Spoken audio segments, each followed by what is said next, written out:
ನಮಸ್ಕಾರ ಸ್ನೇಹಿತರೆ, ನನ್ನ ಯೂಟ್ಯೂಬ್ ಚಾನಲ್ ವೀಕ್ಷಕರಿಗೆ ನಾನು ಇವತ್ತು ಕರ್ನಾಟಕ ರಾಜ್ಯ ರಸ್ತೆ ಸಾರಿಗೆ ನಿಗಮದ 4 ಸಾರಿಗೆಗಳ ನಿಗಮಗಳಿಗೆ ಸಂಬಂಧಪಟ್ಟ ಕೆಲವು ಮಾಹಿತಿಯನ್ನು ನಿಮ್ಮೊಂದಿಗೆ ಹಂಚಿಕೊಳ್ಳುತ್ತಿದ್ದೇನೆ. ಇನ್ನೂ ಯಾರ್ಯಾರು ನನ್ನ ಚಾನಲ್ಗೆ ಸಬ್ಸ್ಕ್ರೈಬ್ ಆಗಿಲ್ಲ, ಸಬ್ಸ್ಕ್ರೈಬ್ ಮಾಡಿಕೊಳ್ಳಿ ಹಾಗೂ ನಿಮ್ಮ ಸ್ನೇಹಿತರಿಗೆ ಶೇರ್ ಮಾಡಿ, ಒಂದು ಲೈಕ್ ಮಾಡಿ ಎಂದು ಹೇಳುತ್ತಾ ಇವತ್ತಿನ ಮಾಹಿತಿಯನ್ನು ಪ್ರಾರಂಭಿಸೋಣ. KKRTC ಡ್ರೈವರ್ ಕಂಡಕ್ಟರ್ 2019 ನೋಟಿಫಿಕೇಷನ್ನ ಆಯ್ಕೆ ಮುಕ್ತಾಯ ಹಂತದಲ್ಲಿದೆ. ಅಂತಿಮ ಆಯ್ಕೆ ಪಟ್ಟಿ ಪ್ರಕಟಿಸುವುದು ಮಾತ್ರ ಇನ್ನೇನು ಬಾಕಿ ಇದೆ. KSRTC ಮತ್ತು ವಾಯುವ್ಯ ಸಾರಿಗೆಯ ಹಳೆಯ ನೋಟಿಫಿಕೇಷನ್ ಡ್ರೈವರ್ ಕಂಡಕ್ಟರ್ ದಾಖಲಾತಿ ಪರಿಶೀಲನೆ ಪ್ರಾರಂಭಿಸುತ್ತಾರೆ. ಇನ್ನೂ ದಿನಾಂಕ ಪ್ರಕಟಿಸಿಲ್ಲ. ದಿನಾಂಕ ಪ್ರಕಟಿಸಿದರೆ ನಿಮ್ಮೊಂದಿಗೆ ನಾನು ಖಂಡಿತವಾಗಲೂ ಹಂಚಿಕೊಳ್ಳುತ್ತೇನೆ.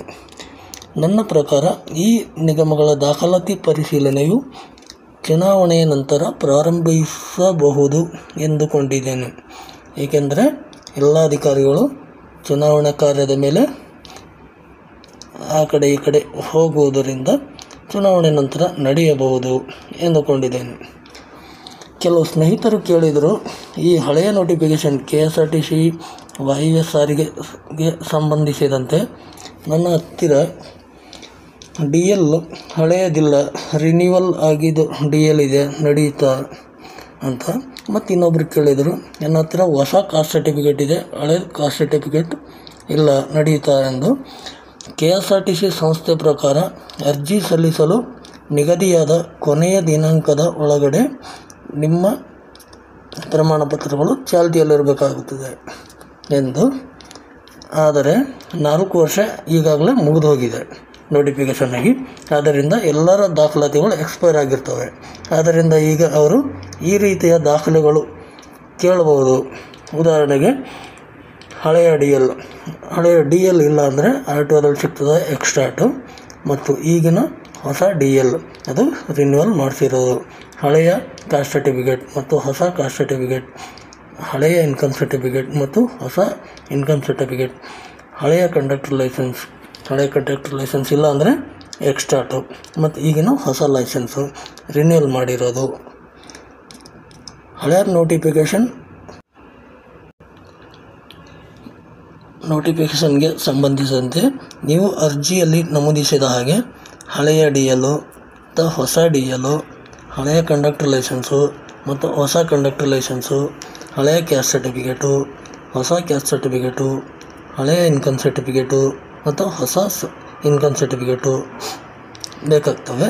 ಮತ್ತು ಜೊತೆಗೆ ಕನ್ನಡ ಮಾಧ್ಯಮ ಮತ್ತು ಗ್ರಾಮೀಣ, ಹಳೆಯದಾದ್ರೂ ಹೊಸದಾದ್ರೂ ಯಾವುದಾದ್ರೂ ಇವೆರಡರಲ್ಲಿ ನಡೀತವೆ, ಇವೆರಡು ಕನ್ನಡ ಮಾಧ್ಯಮ ಮತ್ತು ಗ್ರಾಮೀಣ. ಇನ್ನು ಕೆಲವು ಸ್ನೇಹಿತರು ಕೇಳಿದರು, ಡ್ರೈವರ್ ಕಂಡಕ್ಟರ್ KSRTC BMTCಯಲ್ಲಿ ಹೊಸ ನೋಟಿಫಿಕೇಷನ್ ಯಾವಾಗ ಆಗುತ್ತೆ ಎಂದು. ಹೊಸ ನೋಟಿಫಿಕೇಷನ್ ಇನ್ನೂ ಈ 2 ಸಂಸ್ಥೆಯ ಹಳೆಯ ನೋಟಿಫಿಕೇಷನ್ ಮುಗಿಯುವವರೆಗೆ ಆಗುವುದು ಡೌಟು. ಬೆಂಗಳೂರು BMTCಯಲ್ಲಿ ಎಲೆಕ್ಟ್ರಿಕ್ ಬಸ್ಗಳಿಗೆ ಪ್ರೈವೇಟ್ ಡ್ರೈವರ್ ತೆಗೆದುಕೊಳ್ಳುತ್ತಿರುವುದರಿಂದ ನೋಟಿಫಿಕೇಷನ್ ಆಗುತ್ತೋ ಇಲ್ಲೋ ಅಂತ ಹೇಳೋಕ್ಕಾಗಲ್ಲ. ಆದರೆ ಕಂಡಕ್ಟರ್ ನೋಟಿಫಿಕೇಷನ್ ಮಾತ್ರ ಆಗುತ್ತೆ. ಅದು ಯಾವಾಗ ಆಗುತ್ತೆ ಅಂದರೆ ಇದು ಸಹ ಚುನಾವಣಾ ನಂತರನೇ ಆಗಬಹುದು.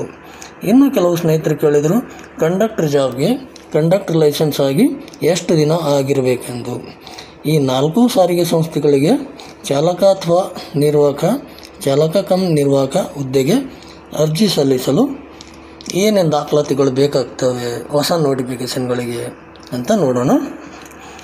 ಚಾಲಕರಿಗೆ ಅಂದರೆ ಡ್ರೈವರ್ಗಳಿಗೆ ಅವರು ನಿಗದಿಪಡಿಸಿದ ಅಂತಿಮ ದಿನಾಂಕದೊಳಗೆ ಎಲ್ಲ ದಾಖಲಾತಿಗಳು ಚಾಲ್ತಿಯಲ್ಲಿರಬೇಕಾಗ್ತದೆ. ಫಸ್ಟ್ ಏನಪ್ಪ ಅಂದರೆ ಹೆವಿ DL ಮತ್ತು ಬ್ಯಾಡ್ಜು. DL ಪಡೆದು 2 ವರ್ಷ ಆಗಿರಬೇಕು. ಮತ್ತು ಸರ್ಕಾರದಿಂದ ಪಡೆದ ಯಾವುದಾದರೂ ಒಂದು ID ಕಾರ್ಡು ಅಂದರೆ Aadhaar card, bank passbook, PAN card, ration card, ಈ ಥರ ಯಾವುದಾದ್ರೂ ಒಂದು ಇರಬೇಕು. ಅರ್ಜಿ ಸಲ್ಲಿಸುವ ಅಭ್ಯರ್ಥಿಗಳಿಗೆ ಅನ್ವಯಿಸುವಂತೆ ಅವರ ಕಾಸ್ಟು ಮತ್ತು ಅವರ ಇನ್ಕಮ್ ಸರ್ಟಿಫಿಕೇಟು.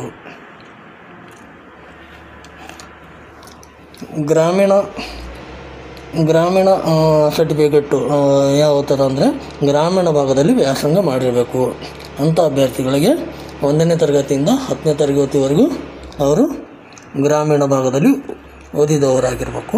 ಅಂಥವರಿಗೆ ಗ್ರಾಮೀಣ ಅನ್ವಯಿಸುತ್ತದೆ.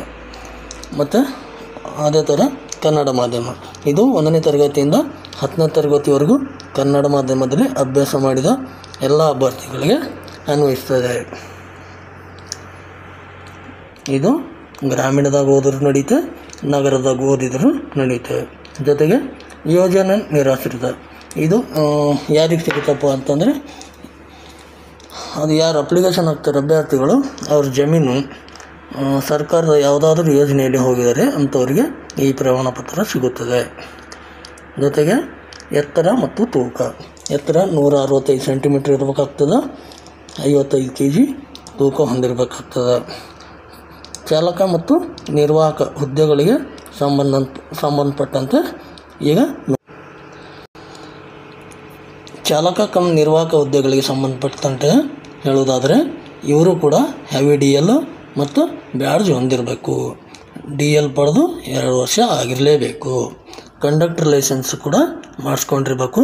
ಜೊತೆಗೆ ಕಂಡಕ್ಟರ್ ಬ್ಯಾಡ್ಜ್ ಕೂಡ ಇರಬೇಕು. ಈ ಕಂಡಕ್ಟರ್ ಲೈಸೆನ್ಸ್ ತಗೊಂಡು ಇಷ್ಟೇ ದಿನ ಆಗಿರಬೇಕು ಅಂತ ಇದಕ್ಕೆ ಯಾವುದು ಅಂತಿಮ ದಿನಾಂಕದ ಇಲ್ಲ, ಮಿತಿ ಇಲ್ಲ. ಆದರೆ ಅಪ್ಲಿಕೇಶನ್ ಏನು ಕರೆದಿರ್ತಾರೆ ಕೊನೆಯ ದಿನಾಂಕ, ಆ ಕೊನೆಯ ದಿನಾಂಕದ ಒಳಗಾಗಿ ಎಲ್ಲ ದಾಖಲೆಗಳು ID ಗಳು ಎಲ್ಲ ಚಾಲ್ತಿಯಲ್ಲಿರಬೇಕು. ID ಕೂಡ ಮೇಲೆ ಚಾಲಕರ ಥರ ಇವರಿಗೂ ಸೇಮ್ ಬೇಕಾಗುತ್ತದೆ. ಚಾಲಕರಂತೆ Aadhaar card, PAN card, ration card ಯಾವುದಾದ್ರೂ ಒಂದು ಇರಲೇಬೇಕು. ಆ ಅಭ್ಯರ್ಥಿಗಳಿಗೆ ಅನ್ವಯಿಸುವಂತೆ ಕಾಸ್ಟು, ಇನ್ಕಮ್ಮು, ಕನ್ನಡ ಮಾಧ್ಯಮ, ಗ್ರಾಮೀಣ, ಯೋಜನೆ ನಿರಾಶ್ರಿತ ಇರಬೇಕಾಗ್ತದೆ. ಜೊತೆಗೆ ಎತ್ತರ ಮತ್ತು ತೂಕ ಚಾಲಕರಂತೆಯೇ ಇವರಿಗೆ ಕೂಡ ಅನ್ವಯಿಸ್ತದೆ. ಈಗ ಕೇವಲ ನಿರ್ವಾಹಕರದ್ದು ನೋಡೋಣ, ಅಂದರೆ ಕಂಡಕ್ಟ್ರಿಗೆ ಏನೇನು ಬೇಕು ಅಂತ. ಕಂಡಕ್ಟರ್ ಆಗಬೇಕಾದ್ರೆ, ಕಂಡಕ್ಟರ್ಗೆ ಅಪ್ಲಿಕೇಶನ್ ಹಾಕಬೇಕಾದ್ರೆ PUC ಪಾಸ್ ಆಗಿರಬೇಕು, ಅಂದರೆ 12ನೇ ಕ್ಲಾಸ್ ಪಾಸ್ ಆಗಿರಬೇಕು, ಅಥವಾ ಅದಕ್ಕೆ ಸಮನಾದ ವಿದ್ಯಾರ್ಥಿ ಹೊಂದಿರಬೇಕು.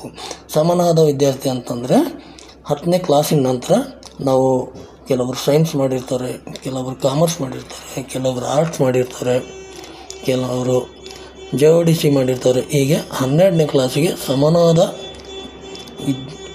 ಸಮನಾದ ವಿದ್ಯಾರ್ಹತೆಯಲ್ಲಿ ಪ್ರಥಮ ದರ್ಜೆಯಲ್ಲಿ ತೇರ್ಗಡೆ ಹೊಂದಿರಬೇಕು, ಅಂದರೆ ಫಸ್ಟ್ ಕ್ಲಾಸಾಗಿ ಪಾಸ್ ಆಗಿರಬೇಕಾಗ್ತದೆ. ಜೊತೆಗೆ ಕಂಡಕ್ಟರ್ ಲೈಸೆನ್ಸ್ ಕೂಡ ಮಾಡಿಸ್ಕೊಂಡಿರ್ಬೇಕು, ಕಂಡಕ್ಟರ್ ಬ್ಯಾಡ್ಜ್ ಕೂಡ ಹೊಂದಿರಬೇಕು. ಅದು ಕೊನೆಯ ದಿನಾಂಕದ ಒಳಗಾಗಿ, ಅಂದರೆ ಅಪ್ಲಿಕೇಶನ್ಗೆ ಲಾಸ್ಟ್ ಡೇಟ್ ಏನಿರ್ತದೆ ಆ ಡೇಟ್ ಒಳಗಾಗಿ ಅವು ಚಾಲ್ತಿಯಲ್ಲಿರಬೇಕಾಗ್ತದೆ. ಈ ಕಂಡಕ್ಟರ್ ಲೈಸೆನ್ಸ್ಗೆ ಇಷ್ಟೇ ದಿನ ಆಗಬೇಕು ಅಂತ ಏನು ಸಮಯದ ಮಿತಿ ಇಲ್ಲ. ಆ ಅಭ್ಯರ್ಥಿಗಳಿಗೆ ಅನ್ವಯಿಸುವಂತೆ ಅವರವ್ರ ಕಾಸ್ಟು, ಇನ್ಕಮ್ಮು, ಕನ್ನಡ ಮಾಧ್ಯಮ, ಗ್ರಾಮೀಣ, ಯೋಜನೆ ನಿರಾಶ್ರಿತ, ಎತ್ತರ ಮತ್ತು ತೂಕ ಈ ಎಲ್ಲವೂ ಮೇಲಿನ ಚಾಲಕ ನಿರ್ವಾಹಕರಿಗೆ ಯಾವ ಥರ ಅನ್ವಯವಾಗಿದ್ದಾವೋ ಅದೇ ಥರ ಕಂಡಕ್ಟರ್ಗಳಿಗೂ ಅನ್ವಯ ಆಗ್ತವೆ. ಈ ಮೇಲಿನ ಎಲ್ಲ ಹುದ್ದೆಗಳಿಗೆ ವಯಸ್ಸಿನ ಮಿತಿ ಎಷ್ಟದಪ್ಪ ಅಂದರೆ, ಏಜ್ ಎಷ್ಟಿದೆ ಅಂದರೆ SC ಮತ್ತು ST, ಆಮೇಲೆ ಕ್ಯಾಟಗರಿ 1 ಈ ಅಭ್ಯರ್ಥಿಗಳಿಗೆ, ಈ ಕ್ಯಾಟಗರಿಗಳಿಗೆ ಕನಿಷ್ಠ 18, ಗರಿಷ್ಠ 40 ವರ್ಷ. ಮಿಕ್ಕುಳಿದ ಕ್ಯಾಟಗರಿಗಳು ಅಂದರೆ second B, third B, general ಮತ್ತು ಎಲ್ಲ ಕ್ಯಾಟಗರಿಯವರು 18ರಿಂದ 38 ವರ್ಷ ಮಿತಿ ಇರುತ್ತದೆ. ಸದ್ಯದಲ್ಲೇ ಕಂಡಕ್ಟರ್ ನೋಟಿಫಿಕೇಷನ್ ಆಗುವುದರಿಂದ ಯಾರೆಲ್ಲ ಅದನ್ನು ಎದುರು ನೋಡ್ತಿದ್ದೀರಾ ಅಥವಾ ಆಗಬೇಕಂತ ಇದ್ದೀರಾ ಅವರೆಲ್ಲ ಈ ಮೇಲಿನ ನಿಮಗೆ ಸಂಬಂಧಿಸಿದ ಎಲ್ಲ ದಾಖಲೆಗಳನ್ನು ಪಡೆದುಕೊಂಡಿರಿ ಎಂದು ಹೇಳುತ್ತಾ, ಇನ್ನು ಯಾರ್ಯಾರು ಏನೇನು ಡೌಟ್ಸ್ಗಳು ಇದ್ದಾವೆ ಅಂತ ಕೇಳಿದಾರಂದರೆ, KKRTC ಫೈನಲಿಸ್ಟ್ ಯಾವಾಗ ಅಂತೇಳಿ. ಇವಾಗ ತಾತ್ಕಾಲಿಕ ಆಯ್ಕೆ ಪಟ್ಟಿ ಇದೆ. ತಾತ್ಕಾಲಿಕ ಆಯ್ಕೆ ಪಟ್ಟಿಯಲ್ಲಿದ್ದ ಎಲ್ಲ ಅಭ್ಯರ್ಥಿಗಳಿಗೆ ಆರ್ಡರ್ ಕಾಪಿ ಕಳಿಸ್ಕೊಡ್ತಾರೆ. ಅವ್ರು ಯಾರ್ಯಾರು ಬರಲ್ವೋ ಅವರಿಗೊಂದು ಡೇಟ್ ನಿಗದಿ ಮಾಡಿರ್ತಾರೆ.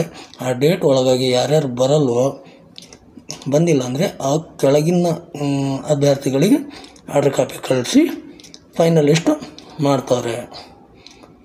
ಆಮೇಲೆ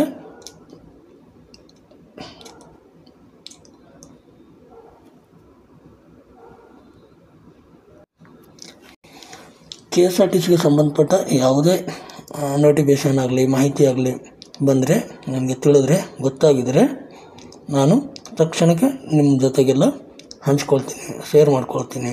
ಆದ್ದರಿಂದ ಇನ್ನೂ ಯಾರ್ಯಾರು ನನ್ನ ಚಾನಲ್ಗೆ ಸಬ್ಸ್ಕ್ರೈಬ್ ಆಗಿಲ್ಲ ಅವರು ಸಬ್ಸ್ಕ್ರೈಬ್ ಮಾಡಿಕೊಳ್ಳಿ.